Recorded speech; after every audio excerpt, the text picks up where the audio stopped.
So welcome everyone. We have a fun deep dive today. We're co-presenting with Olivier and Izzy. Olivier is going to be digging into how he is using LangChain, Hex, and Dagster to orchestrate LLM agents to autonomously enrich data about the discourse of climate-related topics. As a reminder, this session is going to be recorded and we'll share it later today. And the source code for this project is actually on GitHub and it's public, and we'll share that link with you. It's also available in the slide deck. We'll have some time dedicated at the end for questions, but as you can see, Sarah said, you're welcome to ask the questions while we're presenting in the Q&A feature, and we'll try to get to those. So let's go ahead and get started. I'll hand it over to you, Olivier. All right. Well, hi, everyone. Thanks for having me. So actually, we'll just get into the intros right away. So maybe, Izzy, you want to get started? Sure. I'm Izzy. I work at Hex, which I think we'll talk about in a moment briefly, so I won't introduce that right now. I do DevRel, technical marketing, pretty much any kind of technical content for our nerdy data science audience is what I love to do. Thanks for having me here. And I'm a big Olivier fan, I will say. That should be part of my intro here. Nice. Colton? Yeah, I'm Colton. I'm a developer advocate at Dagster.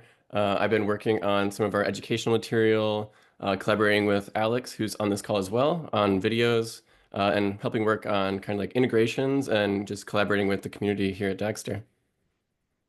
And I'm Olivier, so I'm a freelancer. My home base is republicofdata.io. This is where really I experiment with a bunch of ideas around data product building. And it's always at the intersection of social sciences. That is my background as well. So really the project that we'll be talking about today is really focused on that intersection between social sciences, data product building, and data engineering. All right, so the agenda for today. Well, first off, I'm just gonna go over what the use case is, and then we'll talk about the platform, the current existing data platform that serves that use case, and then how AI agents are introduced in that mix. Then afterwards, the biggest chunk of the time, I want to spend it on an actual demo of how we prototype an agent that is being used and orchestrated by Dagster, that has been built in X, orchestrated by Dagster. So we'll go into that part, and then afterwards, we'll just end with next steps and takeaways and the QA and discussion. All right, just a word of warning what the webinar is and isn't. So this is not a master class on any of those technologies. We don't have enough time to just cover all of those technos in from top to bottom. So really, this is just my take on using those techs together. I'm really just an enthusiastic user of those technologies, and I'm just trying to figure out how to use those techs for my own benefit for the data products that I'm building. So that's the first word of warning. And again, AI agents and all of that topic, this is a broad topic. There are so many things that you can do with them, and we're still exploring. So this is really just one example of how you can leverage AI agents in a data platform. This is my take. This is my approach. For sure, there are many other ways of doing that. And so I take that with a grain of salt. Hopefully, that can just generate ideas on how you can leverage some of the frameworks that are out there just to start experimenting with AI agents in your own data platform. All right, the use case. So one of the data product that I'm working on is called the Climate Narratives data product. So essentially what it does is that I'm tracking online conversations about media coverage of climate events. So essentially what I'm doing is that I'm scraping media articles that are covering some of the climate events that are happening. And then afterwards, I'm trying to scrape as much social conversations that are happening on social networks, obviously. And from there, what I'm trying to gather is information about what is the public perception around those events. Like I'm trying to get like not a generic perception, but like really like a granular understanding of what are the different perceptions for different types of events. And like even further than that, like what is the geographical distribution of those opinions, and how do those opinions shift with time? Like that is kind of the mission. Like it's not all the way there yet for sure, but that is kind of the idea of that data product. Now, where do AI agents fit in? Again, like AI agents is such a broad topic, and we kind of have like in our heads a preconception of what it is. I really like that article by Harrison Chase, who is a co-founder and CEO at LangChain, where he's arguing that an agent is not like it's not a binary classification as to whether a system is agentic or not agentic. Like there is like it's a spectrum as well. So the more LLMs at the core, like LLMs are a part of a system to perform actions, to kind of make decisions about the flow of the system. But there is a full spectrum as well as to how agentic a system is. And so it does provide a good overview of that. Oh, that is the poll. That is out. So if you can answer that, that would be great.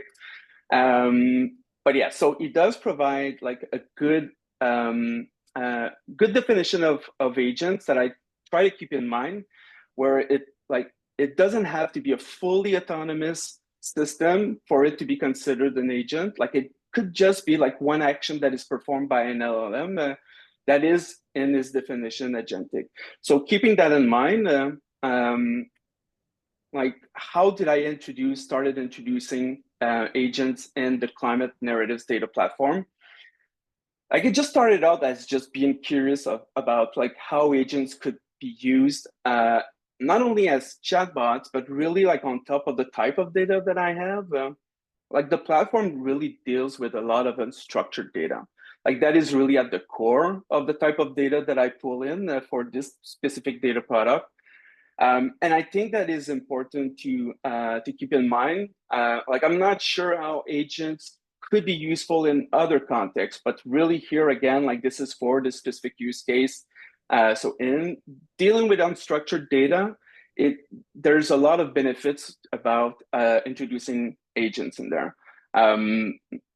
Lots of that unstructured data, like there's a lot of context that is kind of embedded into it that you kind of need a way to extract that meaning and structure it somehow. Like a post is part of a conversation. The conversation is part of a reaction to an article. An article is covering an event, and an event is part like of a broader context, like geographical context, social context, like it's a timely context as well. So all of that information, like it's not readily available. So AI agents is really useful to kind of like gather that information and structure it in your platform. Yeah, So for and me, the first, yeah, go I ahead. was just saying, and in your case, these agents are actually going out and like doing queries and researching different topics for you to kind of get more supplemental information for like the discourse on climate, right? So the use case that we'll be looking at today, that is true. Like it does have access to tools. So the agent, like it is more on the far, the more autonomous side of the definition of an agent. So it does have access to tools. It has an objective to perform, and so like there is a lot of autonomy into how it accomplishes that task.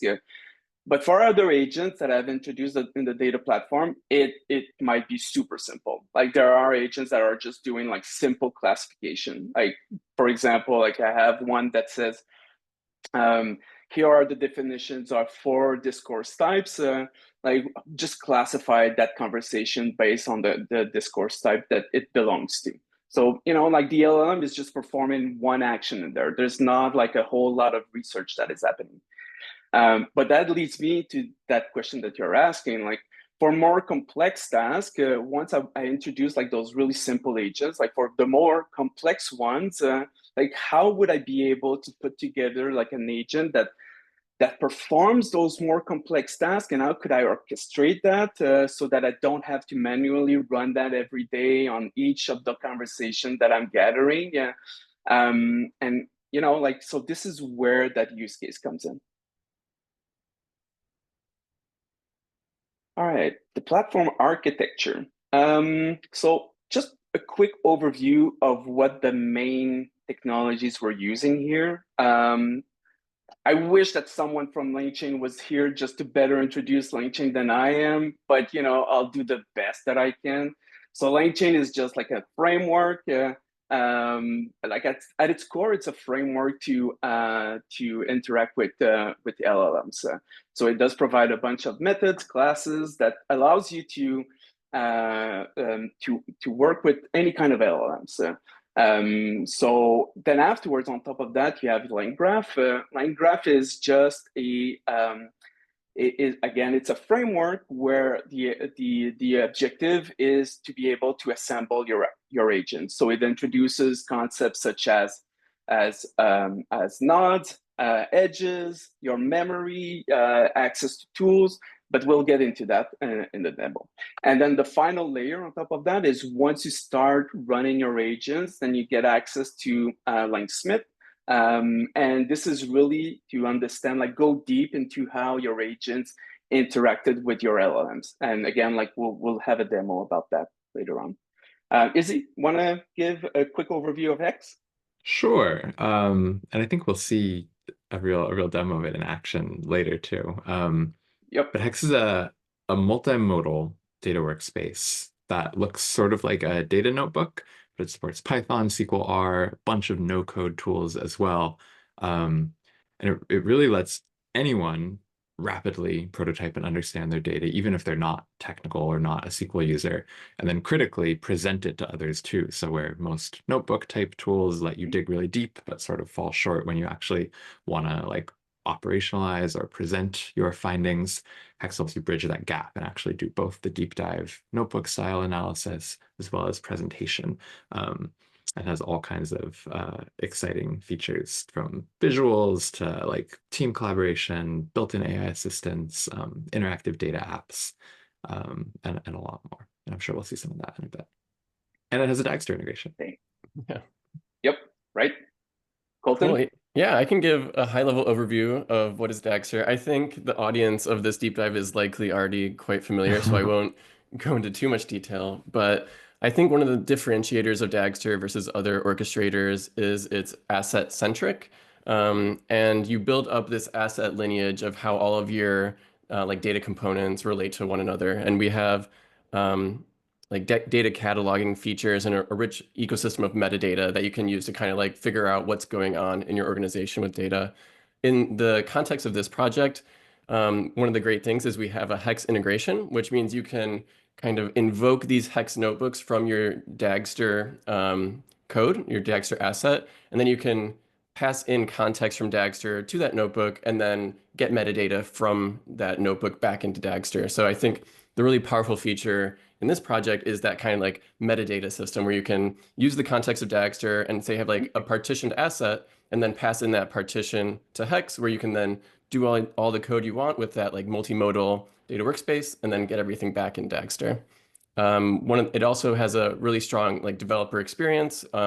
We've taken a lot of like the lessons learned from software engineering best practices and are applying that to the data space. So I personally find it really great to work with. And I think Olivier could attest to that too. Yeah. Did I mention that I love Dagster, Hex, and LangChain? So yes, I am. I do enjoy working with all of those tools. All right, so just a quick overview of the architecture. Like this is really just like a real simple overview. But again, like I have a bunch of scrapers that are just pulling data left and right. And then those are my raw assets that afterwards are going through a bunch of transformation steps. And so those assets are then being transformed at the end in a bunch of entities that I can use for my own apps. But within like those transformation steps, this is where the AI agents are coming in. And this is like exactly there that we have our use case that we'll be going over. Whoops, like that. Okay, so what is the use case? Like what is the like the agent that we're introducing? I think I didn't mention it, but really, like what the goal of that agent is for that specific use case is that I have like a conversation, but I want to get like a better understanding of like the context of that conversation. So I want the agent to act like as an investigative reporter. So I share with it like a conversation, and I ask it like, what is it about? What is that conversation about? What are the people's perception on that topic? And to do that, I kind of give it access to those tools as Colton has mentioned. So those would be the investigative tools. At the moment, it's really limited. Like it's just search and Wikipedia. But like the flow of this is that, as Colton mentioned, like we have that flow of assets. And then once we get to that transformation asset, it will pull a partition from that upstream asset. And for all the conversations within that partition, it will launch an agent that is running on X. So the agent, like what it does, obviously like it starts and then it does an initial assessment of whether is that it has enough information to write like that story about that conversation. Now, if it doesn't, then it comes with a list of research tasks to perform. Now, this is where it goes into that research node. For each task, it will use the right tool. So it will decide which tool to use to perform that task. And all of that information is gathered back towards the Notepad manager, which is really the memory of the agent or the state of the agent. So that is kind of the high level view of the agent. With that, I actually had a quick yeah, question on that overview of the agent. So you're using OpenAI for this one, right? yep, But with LangChain, you yep, can kind of like swap out different hmm models. hmm But each node in that is going to be like a prompt that will then be like sent to OpenAI to get a response, and then like so like you'll have an assessment prompt, you'll have this research prompt that can then go and call out to Wikipedia or whatever, and then it like goes back to a different node, and that's another prompt, and it's like this cycle where you're just like performing assessments over and over as you continue to do these queries until you finally get the response you want, That's right? true. That's true. It's just packaging actions. Those actions could be prompts to an LLM model. It could be something else as well. Like it could just be like whatever, like another type of function. But definitely within those nodes, this is where the actual interaction with the LLM is happening. But like for example, with that node here, it's not necessarily like there is a bit of interaction with an LLM, but most of the interactions are with outside tools. Like in that case, it would be DuckDuckGo and then Wikipedia. But like we'll get into the those aspects in the demo. Like you do need to define like all of those prompt templates first, like all of the chains that is happening, which will be embedded into those nodes. Okay, cool. Yeah. All right, the actual demo. All right, so let's start here. So this is Hex. For those who are not familiar with it, I don't know, like, Izzy, do you want to take just like 1 second for me to like to talk a little bit about it, or Sure. Yeah. yeah, yeah, Um, to just highlight the workspace here. Yeah, I mean, yes, if you just briefly scroll through, so this is the notebook interface that I was talking about. And if you're familiar with, Python notebooks, you'll recognize this as like the cell-based architecture of Python. But if you keep scrolling, you'll see some things that, whoa, aren't so familiar in a Python notebook, mm-hmm. like those input widgets there. Perhaps somewhere within here, there's some SQL queries contained, or perhaps in a different There isn't, but there project. is something cool at the end that you might like. A right There back is cell, the a right right back back cell. cell. So yeah, in addition to the standard Python cells of most notebook interfaces, we offer a ton of SQL interfaces to access your warehouse directly and pull data in, as well as actually write data back. And I was about to have you open that. You're reading my mind. And a Yeah. cool little thing about Hex is we actually model your entire notebook as a DAG. So you can see on the right that Olivier has opened the graph view of this pretty lengthy notebook, and it gives you a way to look at the entire execution flow If people here are familiar with notebooks, you'll know that like it can be a real pain in the butt to work in complex notebooks because cells get out of sync with one another. You wind up having to click the run all button all the time, which can be really expensive and slow, especially if you have like slow cells. Like I see one of those is a long running cell. Yep. Um, Hmm. and so Hex uses this DAG that it builds not just to help you visually understand your project, but also to actually guide the execution of your projects. Um, so as cells become stale and you edit them, the upstream and downstream dependencies are sort of automatically kept in sync without having to re-execute the entire project. And as I mentioned earlier, and we might see later, um, these notebooks can actually power apps or reports or dashboards.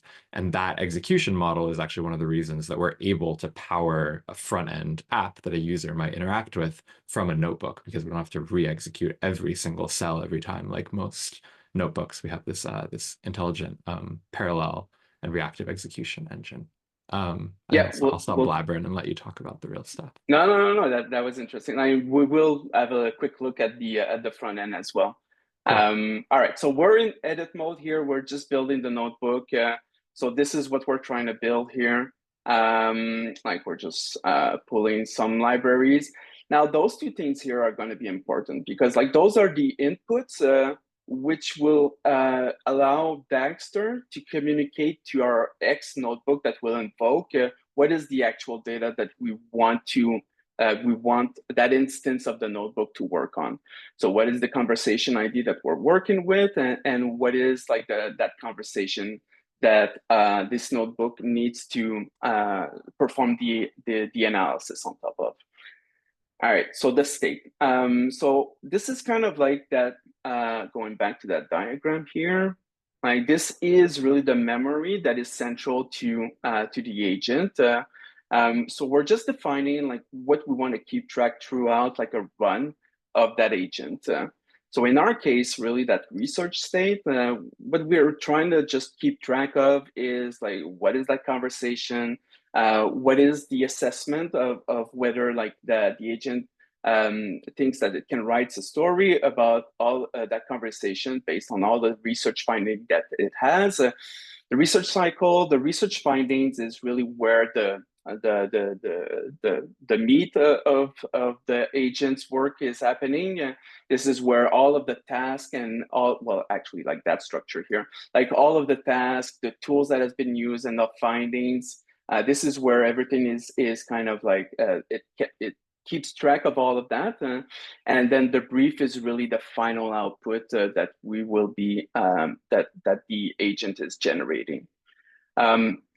The tools. This is for my little tool set here that the agent will have access to. Again, super simple because like I'm only using DuckDuckGo and Wikipedia, but I could have like way many more than that. And again, like it's really the an LLM call that will decide like which tool to use to perform a research task. Now, talking about those LLMs, this is where like we're defining, as Colton was mentioning, like those actual prompts that will be happening between the agent and the LLMs. So, for example, I have one that is just that chain is really about like assessing whether the agent has enough information to write that brief. So this is the prompt template. And once, like you can see here that like in its input, we're passing the conversation, all the research findings that we've had so far. And then in the output, we're using like, this is a line chain method, but we're using like with structured output. So the output from the LLM will be structured using that class here. So we have a Boolean on whether it feels like it's complete, and all of the further investigation the agent should be doing. All right, so I won't go over all of the LLMs that are happening here, but as I mentioned, there was one for tool choice. There is one for each research task. Then it will generate a summary at the end of all its findings. And then there is that final one where like once it assesses that it has enough information, then it will just generate like a brief of that conversation. When you were working on these prompts, what was your typical workflow? Did you have to kind of refine them over time? And how are you Definitely. evaluating Yeah. that they were working well? Maybe that's where Hex comes into play, where you can kind of just run things more I was just interactively. gonna say, yeah, I was just gonna say, like, this is where Hex shines, in my opinion. Like, just the fact that I can iterate so easily on just one of those cells until I get like the kind of input of the output that I'm interested in. Then afterwards, like, it's easy to continue iterating over all of the little components of the agent. And we'll talk about like Langsmith later on, but with Langsmith as well, like I can have metadata about like which version of the agent I'm running. So then that means that if I'm like, once I have like productionized like that first, not productionized, but once I have like that version that is running for on a few conversations, and I feel like one of the component of the agent is not doing the output like that I feel it should be doing, then like I can improve it and then have a new version, and then Langsmith will kind of have all of those runs within another version of that agent. So this is why like it's all about like prototyping here. Like that's the idea with Hex. Like it's easy to prototype and eventually like you would productionize all of that. But for now, like we're still in the phase of prototyping the agent. The nodes, like going back to that diagram here, sorry for scrolling like that. Like the nodes are really like all of those steps. This is really the line graph concept. Like those are the steps that an agent can take. And while we're here, like the other concept that is important are the edges. The edges are really like the paths that an agent can take. Some of them are conditional. Like for example, the assessment one, like it might be that the LLM will decide that it wants to do further research, so that would be a conditional edge, or it would go and write the story. So it's the LLM that will decide like which path to take. All right, so going back here, sorry about that. So the nodes, this is just packaging like an invocation of the LLM chains that I've defined above. So in that case, like this is the notepad assessment LLM chain that we looked at. So it's invoking it, it's passing the conversation, it's passing all the research findings that we have at the moment. And then the output is the output from that LLM call is what we get in that variable. And because that was structured, like we have the completeness assessment and the suggested investigations, which are all saved afterwards in our memory. So then we can continue on and on and on. Like yeah, so we continue. Like we have the research node. Again, I won't go into all of the details, but those are same thing, like just invoking some of the LLM chains that we've defined above. All right, the edges, those were the paths we were talking about. So simple paths, like you'll see that it's pretty easy to define them, but like for the conditional ones, like it's based on a function. So in that case, like that assessment again, remember that I've received a completeness assessment from my LLM call, and I've saved it in my memory, so in my state. So essentially what I'm saying is that like if the assessment is true, then you can go to that node being write brief. And if it's not true, if it's false, it needs to do further research, then it would go to that research node. All right, so I have Olivier, another condition. Yeah. how, and maybe we'll talk about this later, how are you evaluating the performance of all of these like logic gates and edges specifically? Because I think I sort of understand how you evaluate, like is this a good assessment? Is this a bad assessment? Did I like it? Did I not like it? But these kinds of decisions where it's like, did it have enough information or not? What kinds of testing Yeah. or planning are you So doing around that? so we'll get into that, but I think it's a Okay. good moment to have a look at it, like just a quick glance at it. So this is Langsmith.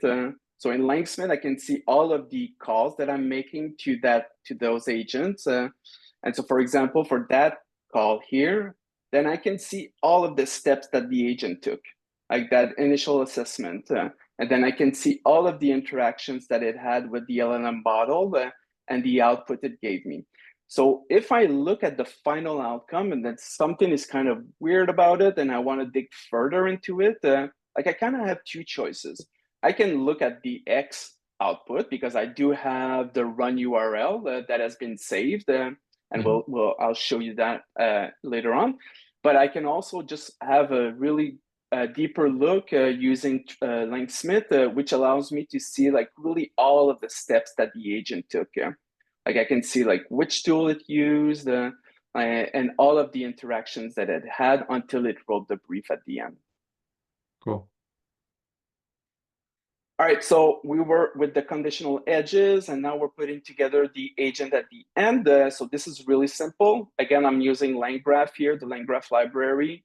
So first off, like I'm just defining what will be the state, what's going to be the memory that I'll be using. So that was the research state class that we've defined at the beginning.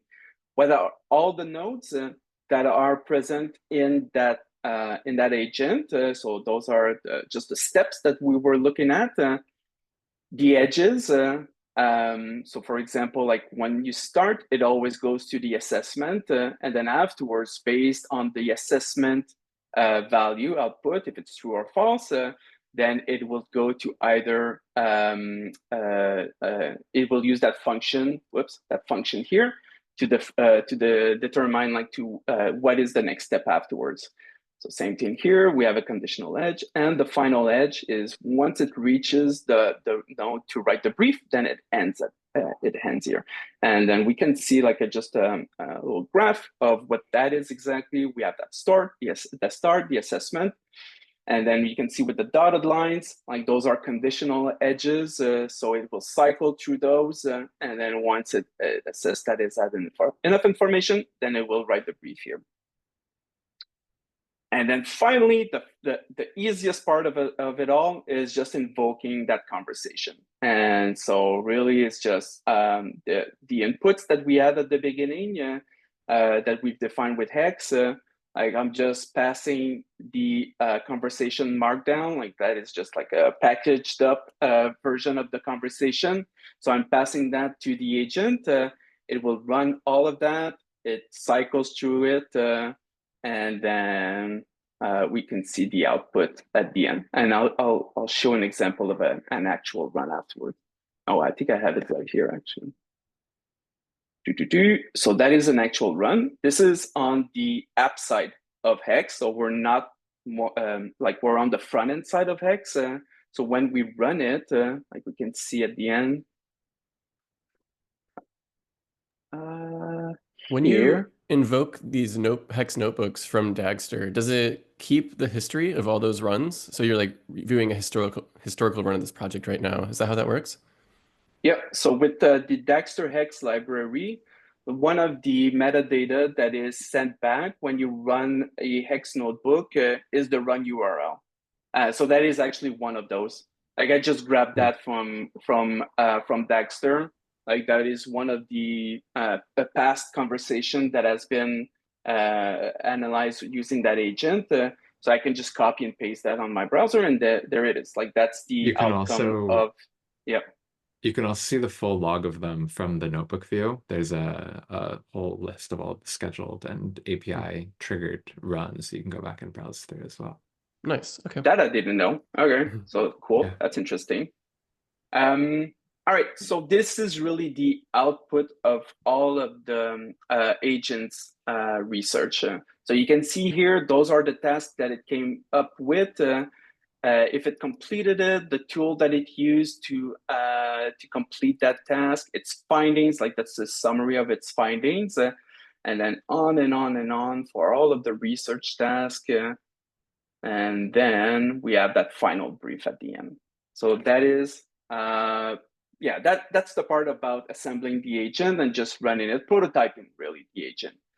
Now we'll talk about the orchestration of the agent. Sorry, I just need to move that bar here. How do I move that? There we go. Okay, I want to go here.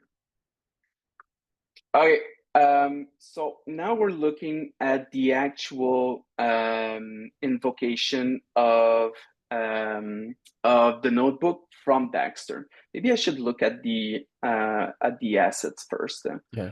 just to And give you an overview. if you could zoom in a Yeah, tiny bit more, that might be good. Yeah. that good? Yep. All right.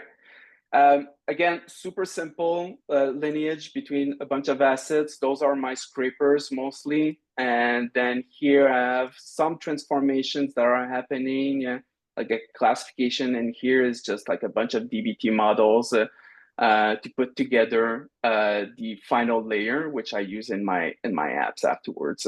But for that prototype here, this is really where I have that AI agent. So you can see in that lineage, that agent here is pulling data from both the X conversation and the conversation post assets. So that means that here, if I go back to the And I'm not sure actual if you mentioned code, it explicitly. When you're talking about like these conversations around climate related topics, is it like Twitter and Reddit or what at kind the of moment, it's mostly Twitter. Yeah, I'm okay. working on the Reddit ones, so I'm just adding them as I go, like with time. But yeah, for the moment, it's mostly Twitter. Like my Okay. sources are probably not the best sources for all of that, but like it's still experimenting and all of that. So all right, so going back with this thing here, so as you can see, we're using that Dagster Hex library. So we're leveraging that Hex resource class, and this is just a wrapper around it that I wanted to do just to pass configurations. But like I'm building up an instance here of that Hex resource. Maybe I should make that bigger. And like this is really simple. I'm just passing my API key. So the way I'm using that afterwards, okay, so this is an asset definition. So I have that conversation brief. This is the output that will be generated by the asset. So this is really just the metadata from Hex. So the asset, this is where I define it. Those are my ints, so my upstream assets. And as you can see, like I'm using a subset of the partitions. Like I want to like use the conversations like from earlier on, just because I want to make sure that the conversations are completely done, right? And so here I do have the X resource that is being passed as as a resource that will be used in the asset. So really where things are happening is And right here. now these assets are partitioned by the conversation. Is that right? No, it's by time. By time. Yeah, Okay. That makes sense. because Yeah. I would have had too many partitions. Gotcha. So all right, so this is where I'm invoking the Hex notebook. And remember those inputs that we had defined in the X notebook. This is where I'm just passing the value of those inputs.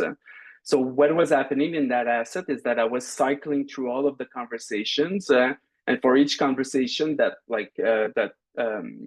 had enough activity, then I'm invoking the X notebook. I'm passing the conversation ID and all of the conversation as a conversation markdown. And so that's it. And once that is invoked and I get like the X output, which is again based an instance of that class here, then I can pull in some of the metadata of the response. So for example, that run ID and that run URL that we were talking about. Like this is what I'm using afterwards, just to see what was the actual output in Hex of that specific run.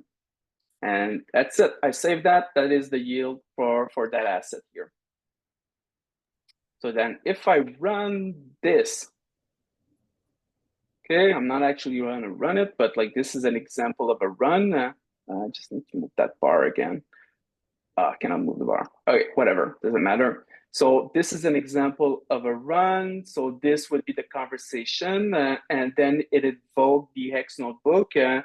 And as you can see, it pulls the status every few seconds.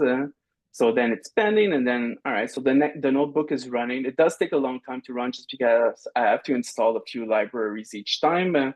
and then it runs, and then once it completes, then this is where I'm getting all of the metadata that I'm kind of interested in. I can see where this is all saved, like in that partition in BigQuery, so I can have a look at the metadata in there. And actually here, that would be the metadata that you can see. So for example, I have that conversation. Those are the URLs from Hex, and some of the trace ID, the run ID. So here, I think we did have a look at that. So that is an example of the actual run. And just to be cognizant of time, I think Yeah, I if we wrap know. up the demo relatively soon, we can get to the Q&A shortly. But Yeah, yeah, yeah, this is yeah, looking yeah. great. I know. All right, cool. So this is the metadata from Dagster itself. You're probably all familiar with that. And this is from the metadata as well from Langsmith, which I kind of demoed earlier on. But really, like, this is where you can go really deep into what the task and the steps that the agent perform. I think that's it. Like, that's the demo.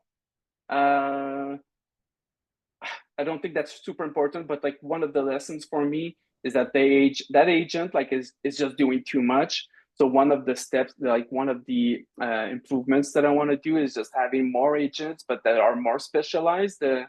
But yeah, and having them access to more tools, and then the next steps will be to productionize all of that. I think that's it on my side. Yeah, I know like it took most of the time, so I'll end here, and maybe we can go to that. Yeah, there's the source code. You can subscribe to the blog and check out the tools Hex, Dagster, and LangChain as well. So Q&A. Nice. Yeah, that was really cool. I think people haven't fully adopted using like LLM agents from their orchestrator. So this is relatively cutting edge stuff. Granted, it's been around for like a year now. I know I used LangChain in the past but now it's like an entirely different API. But I think like this demonstrates just a super like strong possibility of how you can manage like these unstructured data sets. And yeah, I think this project is really awesome. Um, Thanks. we we do have a few questions coming in. A couple have already been answered. Let's see. So Rahul asked, can you recap the integration between Hex and Dagster in production? Do you need to know a notebook ID in Dagster, or is there a symbolic reference to the Hex notebook? Um, yeah, exactly. So when Olivier was invoking this Hex notebook from Dagster, he gave it the project ID of that notebook. So that's how you define this relationship between what you're running from Dagster and what's running in Hex. Do you have anything to Yeah. add to that? No, I'm not 100% sure what symbolic reference means, but yeah, you pass in the notebook ID as well as the input params like Mhm. Olivier did, and then you get back a run Yeah. status. But yeah, you do need to know your notebook ID. You can't, I guess perhaps what's being asked actually is like if you can use the API to like find notebooks, you actually can. You could have a step in Python that like hits your Hex workspace, lists projects, looks for a particular project, grabs that project ID, and executes it. Hmm. Yeah, it looks like that is what you meant, Raul. And yeah, you can search the API for projects by name, so you could jerry rig that together. Nice. Yeah, and we're also in the process of revamping the Hex integration. So if any community members want to collaborate on that, I would love to like work on that together. Um, cool. Edson asked, how was the experience debugging the agent's assets, e.g., reading logs directly from the Dagster UI? I think we alluded No, to that a little yeah. bit with the like developer experience of Hex, but Olivier, I'll let you describe that. So for sure, like you do have to look at a few places to kind of get a good understanding of what the steps were taken, what were the output at each step.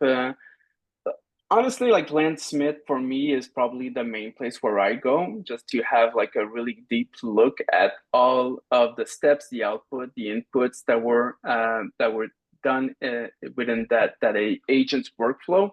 Um, it's really rich in terms of metadata, but yeah, I mean, like there is some digging that needs to be done. So there's a lot of work involved in there for sure. Somebody named Anonymous asked, where did Izzy get the sweatshirt?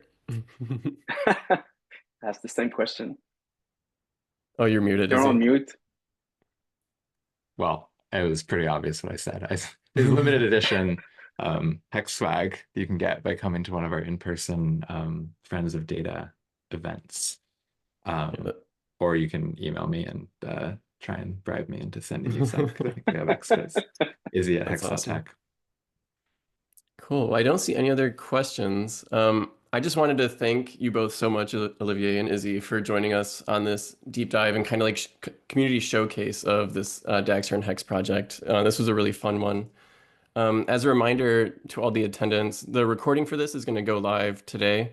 And if you did have a question, but you didn't get the chance to ask it yet, you can join us on the Dagster Slack. We have a deep dives channel, and we'll be in there for the next 15 to 20 minutes if you have anything specific that you want. But I think that's it. Anybody else have anything else to say before closing out? I have one question if I'm allowed to. Sure. Um, Olivier, I know that you, like me, are an OG fan of the GDELT project and the GDELT data sets. With your newfound powers to use AI to search the internet yourself, how are you using GDELT these days? Mm. Are you planning on integrating your data sets with it somehow? Like I felt like I would be remiss if I didn't mention it because I know you and I both like it. You know, that would be another hour of conversation, Izzy. But I was using it to track protest movements. Right. I kind of had to like put that on the ice for now, just because I had some issues with that GDEL data. But I further dug into it, and I think I have better ideas on how to use that data. And as you said, like with agents and with Dagster and with Hex now, Yeah. like I have some ideas on how I could leverage that now. I just need time, just time to work on it. That's it. Cool. Awesome. Well, thanks so much, everyone. I hope you all have a good rest of your day. And I hope you learned something interesting here. Bye. All right, take care. Bye. Bye.